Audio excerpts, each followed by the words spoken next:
अब हम लोग बात कर लेते हैं करमाली जनजाति की। चलिए देखते हैं करमाली जनजाति में जो प्रचलित प्रशासनिक व्यवस्था है वह क्या है। तो करमाली जनजाति, ठीक है। अब हम लोग किसको देखें, करमाली जनजाति में। तो करमाली जनजाति में क्या है कि जो व्यवस्था प्रचलित है उसको बहुत ही तेजी से चलिए हम लोग देख लेंगे। तो सबसे पहले करमाली जनजाति में जो गांव, ठीक है, सबसे छोटा स्तर क्या हो गया, गांव। और गांव का जो प्रमुख है, ठीक है, गांव का प्रमुख या मुखिया, उसको क्या बोला जाता है, उसको बोला जाता है मालिक, ठीक है। हम लोग बात किसकी कर रहे हैं, तो करमाली जनजाति की। तो गांव के प्रमुख को क्या बोला जाता है, मालिक। और 7 गांवों से मिलकर बनता है सतगवैया। सतगवैया, सतगवैया, 7 गांव से मिला तो सतगवैया, ठीक है, सतगवैया। अब सतगवैया में क्या व्यवस्था प्रचलित है प्रशासन के दृष्टिकोण से, तो गवैया का जो प्रमुख होगा उसको, सतगवैया को सबसे पहले बोला जाता है परगना।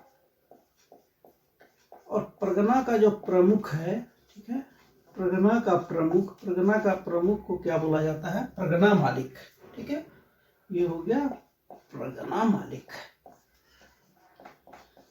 बस देखना है, एक बार देख लिए जहन में रह गया।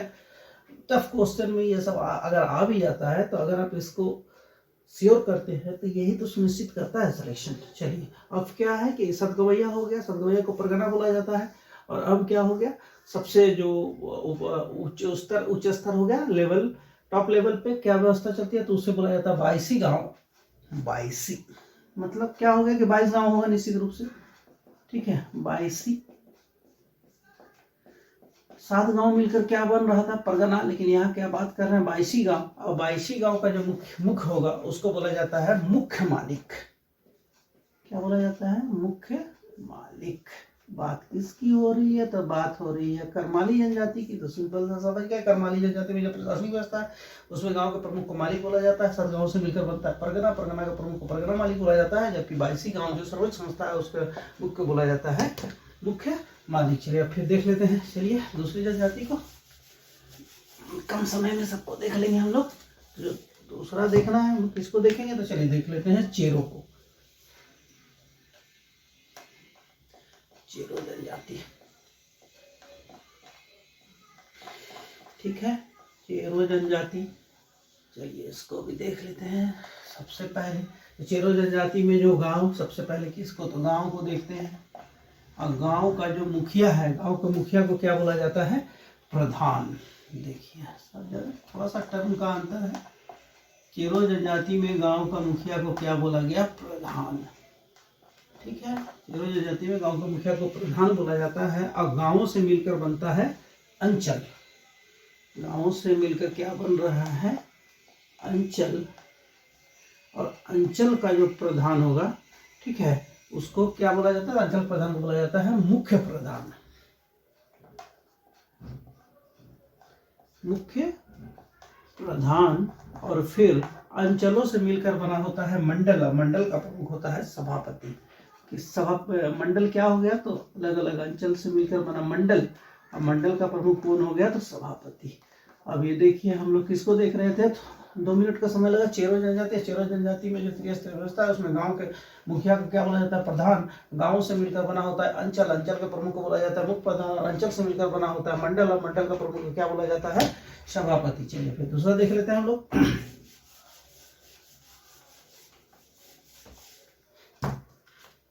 चलिए तो देख लेते हैं बिरहोर को। चलिए इंपॉर्टेंट है, जंगल का आदमी बिरहोर। ये जनजाति वाला जब बात आएगा, जनजाति का डिटेल्स जब देखेंगे तो बिरहोर के बारे में बहुत कुछ जानना होगा, ठीक है। लेकिन अभी हम लोग किसको देख रहे हैं, उसके प्रशासन को। जो प्रशासन व्यवस्था इस जनजाति में प्रचलित है उसी को देखेंगे। सबसे पहले ये, क्योंकि जो मैंने जैसे कहा है कि जो भी जिस भी जनजाति की जनसंख्या काफी कम होती है वहाँ व्यवस्था बहुत स्थापित नहीं होता है, क्योंकि ग्रामीण स्तर में अगर कोई व्यवस्था प्रचलित है तो उसी से हो सकता है। तो ठीक है, तो वही बात है बिरहोर जनजाति के साथ। तो बिरहोर जनजाति में क्या है कि जो आप जानते हैं कि बिरहोर एक आदिम जनजाति है, तो इसका जो गांव होता है, मतलब निवास स्थल, उसको टंडा बोला जाता है।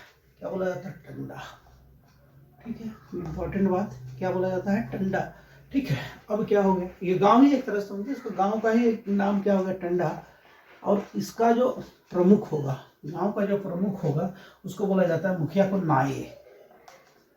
बिरहोर जनजाति में गांव के मुखिया को क्या बोला जाता है, नाये। ठीक है, नो कंफ्यूजन। ठीक है, नाये क्या बोला जाता है, नाये।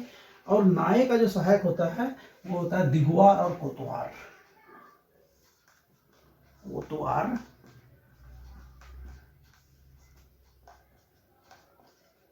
दिगुआ, ये पद है। ठीक है, हम लोग किसको देखें, तो हम लोग देख रहे हैं बिरहोर जनजाति में जो प्रचलित प्रशासनिक व्यवस्था है उसमें उसके गांव को टंडा, टंडा का मुखिया नाई, और नाई का जो सहायक होता है उसे दिगवार और कोतवार कहा जाता है।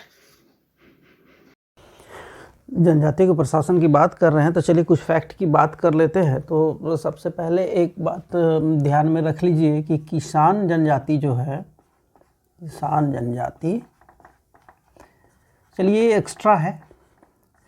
किसान जनजाति क्या है कि झारखंड की जो जनजातियां हैं उसमें से एकमात्र जनजाति ऐसी है जिसमें क्या है कि अस्थाई ग्राम पंचायत, अस्थाई स्थानीय शासन प्रचलन में। ठीक है, मोस्ट इम्पॉर्टेंट है ये। अस्थाई स्थानीय शासन का प्रचलन किस जनजाति में है, तो किसान जनजाति में। ठीक है, कुछ एक्स्ट्रा है जो जान लेना चाहिए। अब जैसे जैसे खोंड जनजाति जो है, खोंड, तो खोंड जनजाति में जो गांव का प्रमुख होता है उसको गोटिया बोला जाता है, गोटिया।